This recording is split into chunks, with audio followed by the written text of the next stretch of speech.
Hello mga kasari, good morning and good day. Welcome back ulit dito sa aming store, dito sa Lynn's Mini Mart, dito sa aking FB page, at saka dito sa aking YouTube channel, okay?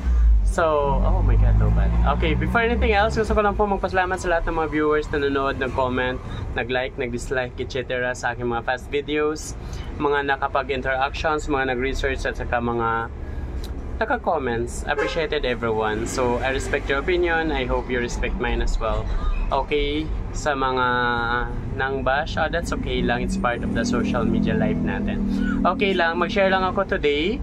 Kasi promise ko sa sarili ko na bawal maging tamad this year, 2024. So, I have goals in life as well. So, sa mga dati ko pang tagapanood, ever since na nag-start ako mag-vlog and then nag-start ako mag-negosyo, I've shared everything. Naka-encounter din ako ng maraming bashing, etc. etc. So, I think sanayin ko na ang sarili ko, okay?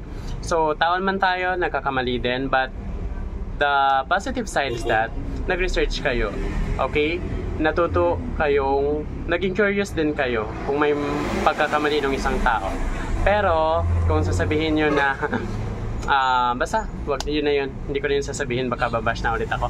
Okay, magbigay na lang tayo ng tips for today. This would be my third official tip. Okay, pangatlong official na tip this year. Okay, bakit ba nalulugi yung ibang sari-sari store? Kung ikaw ay nalulugi na tindahan, so I hope panoorin mo tong video na to. Okay, magbigay lang ako ng tatlong common kung bakit nalulugi yung isang tindahan. Number one is meron te. Yung pula te. Ay, walang white. Pula lang meron. Okay, of course, number one is mismanagement. Okay?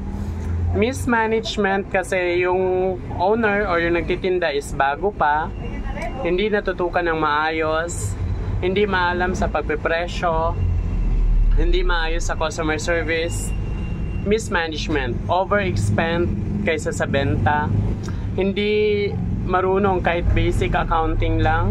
Meron pa instances na hindi marunong manukli, sobra manukli.